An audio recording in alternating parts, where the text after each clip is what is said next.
A maioria das pessoas tem uma abordagem reativa e não proativa em relação às suas carreiras. Pensar que você só precisa entrar em ação no momento de consertar algo que está aí ruim, seja porque você foi demitido, porque o seu chefe aí vem dando feedbacks bem negativos, ou porque você está infeliz em determinado trabalho, é um equívoco bastante infeliz, que vai te limitar seriamente, tanto agora quanto no futuro, em qualquer condição do mercado. Qualquer que seja a situação que você se encontra na carreira, há algumas maneiras comprovadas, etapas que você pode seguir para maximizar suas oportunidades e aproveitar o máximo a sua carreira no direito. Com o conhecimento e o suporte adequados, você pode transformar de fato essa carreira na advocacia da forma que você quiser, mesmo em momentos turbulentos do mercado, da economia. E é sobre isso que eu quero falar nesse vídeo. Mas antes, eu peço para você deixar o seu like, assinar o canal, ativar o sininho para receber a notificação dos próximos materiais que eu vou trazer aqui para vocês. Eu quero abordar algumas questões aqui que muita gente desconsidera ou desconhece. O primeiro ponto é que o candidato mais qualificado não necessariamente é aquele que consegue a oferta de emprego. Mas para Olivia, eu estudo tanto, fiz não sei quantas pós-graduações, fiz não sei quantas, fiz curso de mestrado, fiz aí doutorado, e aí vem um outro candidato que não tem toda essa qualificação e consegue esse resultado na minha frente. O que acontece? Gente, muitas vezes candidatos com uma qualificação menor que a sua podem receber ofertas de emprego simplesmente porque se prepararam e se apresentaram de uma maneira mais convincente. Em outras palavras, eles são melhores profissionais de marketing do que você. Em um mercado de trabalho altamente competitivo, ser qualificado, infelizmente, não é mais o suficiente do ponto de vista técnico. Você tem que saber demonstrar aí para o empregador que você é o melhor candidato para esse trabalho. Só que a depender aí de como seus pais te criaram, você pode estar operando numa mentalidade ilusória em relação ao conceito da meritocracia. Eu acabo tendo aí vários clientes que passam por isso, que recebiam essas mensagens culturais e suposições que muitos de nós fomos ensinados repetidamente ao longo dos anos por pais e professores, e aí transportam isso para o mercado de trabalho, levando como certas crenças que na verdade acabam atrapalhando, sendo crenças aí que não são fortalecedoras, muito pelo contrário, que acabam realmente impactando negativamente na sua vida. Então a ideia de que tirar notas boas garante o sucesso, seja na faculdade, na vida, então se você cumpre esse papel você vai ter um bom retorno. Ser inteligente significa que você se sairá muito melhor do que as pessoas que não são tão inteligentes como você. A gente precisa compreender que existem aí hoje em dia 9 tipos de inteligência, só que na escola, vestibular, geralmente o que mais conta é a inteligência lógica. No mercado de trabalho, a gente fala muito na advocacia da questão da inteligência emocional, e isso envolve realmente essa questão das soft skills, da capacidade também de você se interrelacionar, se comunicar bem com as pessoas, ter esse autoconhecimento para você poder se apresentar melhor. Então não é só essa inteligência lógica que vai levar você a um outro patamar de carreira. Compreender isso para sua advocacia é fundamental. Outra falácia é que o trabalho duro é a própria recompensa e também é o melhor caminho para outras recompensas. Não necessariamente isso acontece. Eu costumo dizer que um trabalho bem realizado, que não seja conhecido por outras pessoas, não é um trabalho tão bem realizado assim. Você que é responsável por levar isso ao conhecimento dos outros, divulgar, isso não significa uma autopromoção desmodulada ou que por acaso venha afetar o código de ética da ordem, mas é saber falar sobre si. E também a falácia de que realização e reconhecimento andam de mãos dadas. Em outras palavras, Basta você fazer bem as coisas que outras pessoas, como professores na escola, empregadores, chefes, vão te reconhecer e te recompensar por isso. Mas, gente, não é bem assim. Pensa que num momento de recrutamento e seleção, digamos que você está aí competindo com outro candidato cujas qualificações são tão fortes quanto a sua. O que o recrutador vai fazer? A resposta é óbvia, ele vai ser influenciado pela qualidade do seu trabalho em marketing, de saber se vender e de se posicionar em relação a essas fortes qualificações. Então, no final do dia, o melhor marketing pessoal é de fato aquele que consegue o emprego. E veja, eu acabo fazendo vários treinamentos de entrevistas, roleplays, né? Aquela simulação de entrevistas com vários clientes nas diferentes fases da carreira. E a quantidade de tiro no pé que eu vejo as pessoas dando, não importa a idade, é uma coisa fora do comum. Na hora que você está ali respondendo, mostrando o seu trabalho, falando sobre si, que deveria ser a pessoa que você melhor sabe falar, que você melhor conhece, é realmente assim, é complicado que eu acabo vendo e por conta disso, muita gente acaba perdendo essas oportunidades. O segundo ponto, que o melhor momento para trabalhar na sua carreira é quando o seu emprego, gente, está seguro. Então, mesmo que você esteja aí super bem empregado hoje, você nunca sabe o que pode acontecer amanhã. E para evitar um desastre na sua carreira, você deve incorporar o conceito de gerenciamento perpétuo da sua carreira, na sua vida. Tarefas vitais, como manter aí as suas histórias de sucesso atualizadas, seu networking regular com profissionais, isso deve ser incorporado à sua rotina, para que dentro da tua semana, dentro do mês, você realmente tenha esse relacionamento cultivado, mesmo que você sinta que não precisa. E aqui eu trago um exemplo do que aconteceu com um cliente meu. Há alguns anos, ele estava numa posição de uma gerência jurídica numa multinacional e tinha tudo a seu favor. Ele era membro de uma equipe há 13 anos e era constantemente elogiado aí pelo seu trabalho duro, pelo profissionalismo que ele tinha, as suas competências e naturalmente pensava que isso, e se sentia, né, muito confortável e seguro na sua posição e por conta disso nunca viu ali as nuvens que estavam se formando no horizonte. E devido a uma crise econômica, uma eventual aquisição da empresa que ele trabalhava, foi demitido. De repente, numa segunda-feira, quando chegou no trabalho, e depois de uma hora ele se encontrou sentado no seu carro, no estacionamento, se perguntando repetidamente como aquilo tinha acontecido, como ele sempre fez um bom trabalho, nada demonstrava esse cenário, ou melhor, ele na verdade não tinha visto. E o pior de tudo, ele me disse, né, que a pior situação foi que ele estava totalmente despreparado e por conta disso se sentindo até desesperado, porque ele não tinha nenhuma ferramenta necessária para encontrar outra posição apropriada dentro de um período de tempo razoável. E aí, por conta disso, a preocupação bateu forte, né? Assusta.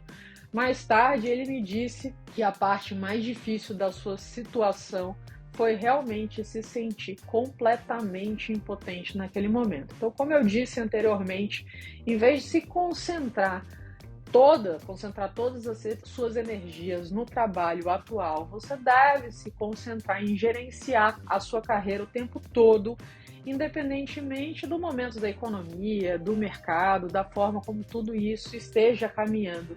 Essa é a chave que vai te ajudar a cortar meses de procura de emprego, aumentar aí significativamente o seu salário no momento que você busca uma promoção, você ser mais promovido aí rapidamente numa organização e realmente aí ter mais certeza que no momento que você, por acaso, venha perder um emprego, tenha uma demissão, você tem uma capacidade maior de se recolocar em uma outra organização, caso essa seja a busca que você tem aí na sua carreira do direito. Então eu sempre digo, aqueles clientes que me procuram quando a carreira as coisas estão boas, está tudo ocorrendo muito bem para avaliarem esse cenário, entender os próximos passos, são aqueles que de fato eu mais parabenizo, porque conseguem ter uma visão desse gerenciamento perpétuo de carreira. Terceiro ponto é que a graduação na escola é o começo da sua educação na faculdade e não o fim. Gente,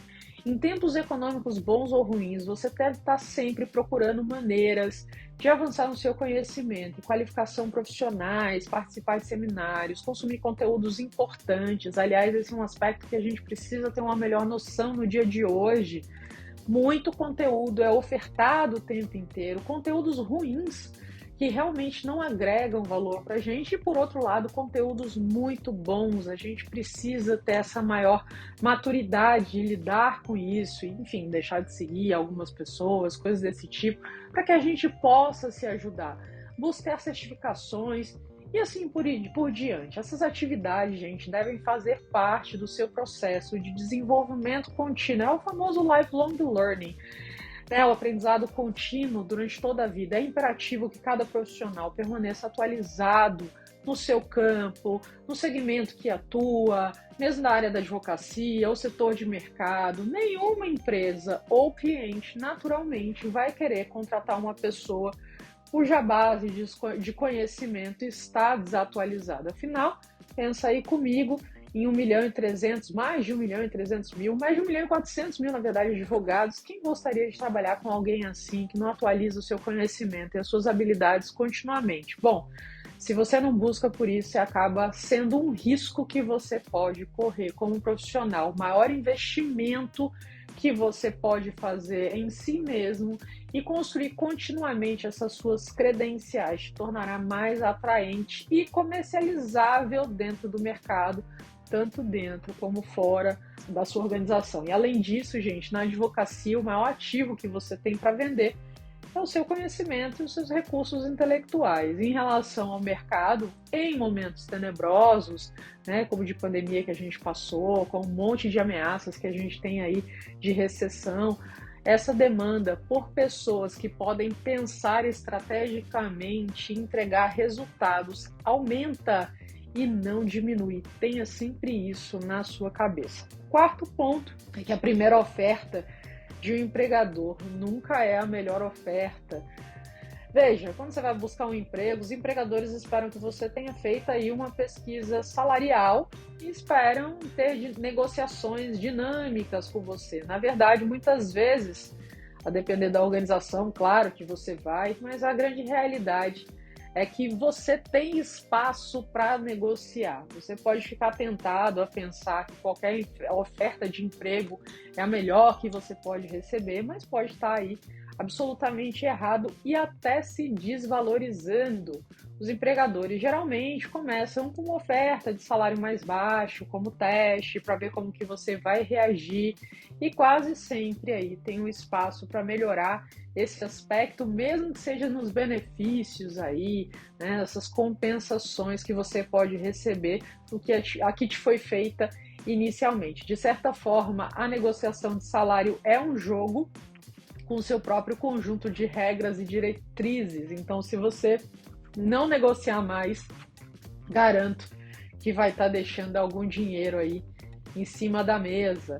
O quinto ponto, sempre pesquise e esteja conectado à competição, à sua competição no mercado. Gente, é importante estar ciente da sua concorrência, seja informações sobre outras empresas ou outros profissionais do seu setor, escritórios de advocacia, o que for. Sempre saiba quem são, o que eles estão fazendo, se esforça para conhecer a concorrência, é melhor do que eles mesmos. Mas peraí, Olivia, como que eu vou fazer isso? Pois é, isso envolve estratégia, mas aumente muito a sua competitividade quando o mercado estiver difícil e permitirá que você aproveite oportunidades que os outros ainda não estão cientes. Naturalmente, você está ligado, né? Aqui está um exemplo que eu trago importante de como é ter esse olhar conectado aos seus concorrentes. Uma das minhas clientes, a sócia, dona de um escritório de advocacia boutique, sua base de clientes, né, já tem alguns anos, de advocacia sólida, seu trabalho é muito bom e ela realmente gosta desse papel, vive muito bem nele. Mas a coisa que ela mais se orgulha é o fato do seu escritório ser diferenciado. E aqui, gente, não por causa dos prêmios que ganhou, que ela tem, né? Mas pelo fato dela conseguir atrair grandes clientes de nome e casos interessantes, porque ela tem um talento especial para conseguir mapear, investigar o que está acontecendo no mercado. Aliás, isso ajuda com que ela faça também excelentes contratações de advogados para sua equipe por estar a par de quem são bons profissionais no mercado. Então, o que eu estou dizendo aqui é que ela tem um trabalho investigativo, uma pesquisa que realmente é fora da curva. Ela atua em um nicho específico no mercado e faz questão. Por isso que tem um nicho específico, tá, gente? Fazendo um parênteses aqui, é super importante, porque você sabe direcionar a sua energia, suas forças, saber quem que você precisa ali, tá de olho, e quem não vai estar de olho, não dá pra gente estar de olho em todo mundo. E aí ela faz questão de saber o que está acontecendo nesse nicho, qual escritório está fazendo o quê, quais casos estão indo para quem, ela se relaciona bem nesse mercado, quem está trabalhando para quem, quais são os desafios ou as tendências que estão afetando as empresas do setor que ela atua e por aí vai. E essa é a linha de fundo que acaba gerando estratégias muito interessantes, porque ela está mais conectada do que a maioria e ela usa esse conhecimento para se sair bem continuamente. Às vezes, talentos e pontos fortes como esses não são tão claramente vistos por todo mundo, mas ela aprendeu aí a enquadrar sua experiência, suas ideias e seu valor em termos relevantes para esse cenário atual da economia e consegue aí se colocar de uma forma diferenciada, usando esses recursos a favor disso. Então, quanto mais você estiver atento ao mercado, se você desenvolver essa competência de compreender os cenários, as tendências, o que está rolando, você vai saber aí muito mais das oportunidades e poder aproveitá-las na sua vida. O sexto ponto, gente, é que o networking é tão importante mesmo quanto você pensa que é. Na verdade, às vezes eu já fiz perguntas em algumas palestras, quem aqui considera, né, que o networking é importante, e alguns não levantaram as mãos, eu não sei se eles estavam dizendo que não é tão importante, mas, gente, se você pensa que o networking é muito importante, na verdade eu te digo que ele é mais ainda do que você imagina. Portanto, é importante você reservar um tempo toda semana para manter a sua rede de relacionamentos estabelecido ativa e desenvolver novos contatos, tanto dentro como fora da organização que trabalha. Você deve aí estar sempre posicionado para alavancar os seus contatos profissionais e pessoas quando necessário. Então, adota aí uma disciplina de bloquear tempo no seu calendário, especificamente para as atividades de relacionamentos com constância durante toda a sua carreira. Veja, isso pode ser feito, gente, tanto presencialmente quanto online. E as pessoas não entendem que esse cultivo, né, diário ali é como uma plantação, é fundamental. A gente não pode acessar aquelas pessoas que a gente nunca fala, de repente, quando deu aí tudo ruim na nossa vida. Networking nada mais é do que relacionamento. Eu tenho vários vídeos que eu falo sobre isso e a gente precisa investir nisso. E aqui eu não esqueço uma história que eu ouvi de uma cliente. Ela tinha acabado de ser demitida da empresa que trabalhou aí durante quase 25 anos. Veja, ela começou na empresa como estagiária.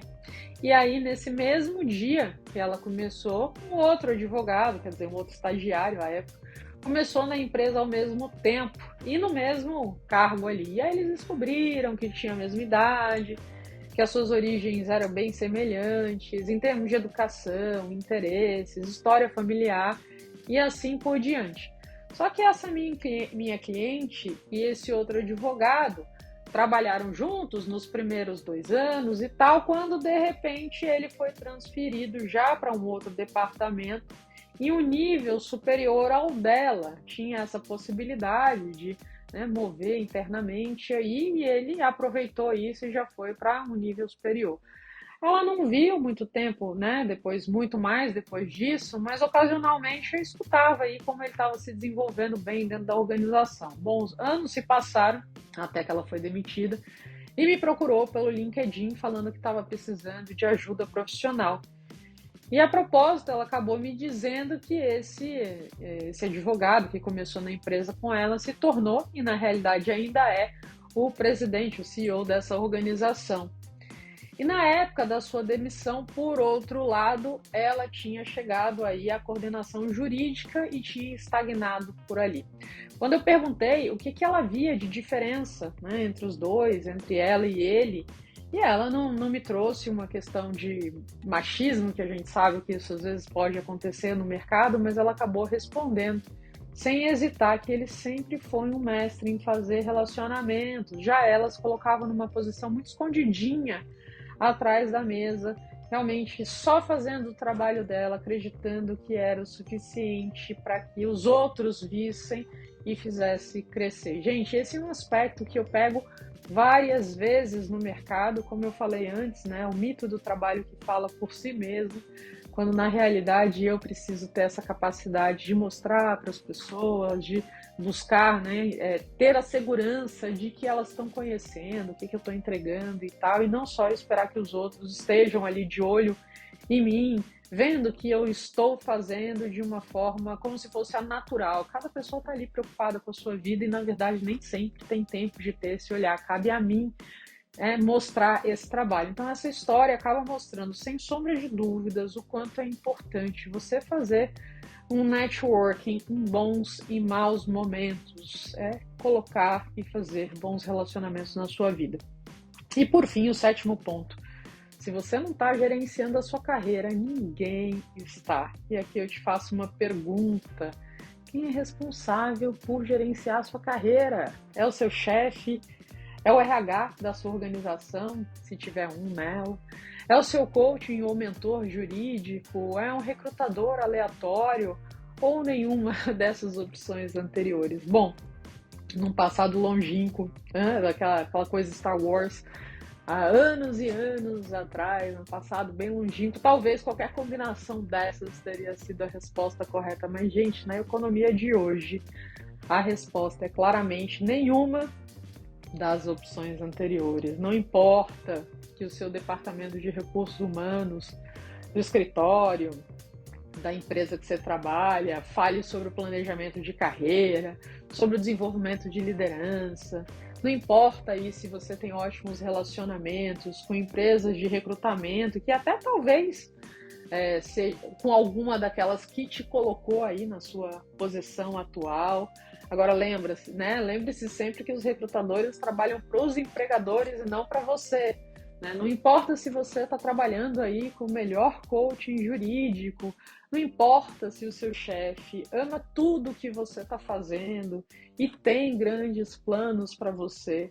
E não tem nada além de elogios incríveis para cada trabalho que você realiza. Entenda, é você e somente você que detém as chaves da sua carreira e do seu futuro. E se tem uma coisa que não existe, é a ideia de segurança no mercado. A exceção de você estar no funcionalismo público, isso não existe mais. Então é importante que você possa aproveitar cada um dos recursos que você tem, falados aqui, que são necessários você estar atento para realmente abrir oportunidades e portas na sua carreira, independente do que está acontecendo com o mercado, com a economia, e realmente ter uma trajetória muito maior de sucesso na sua vida.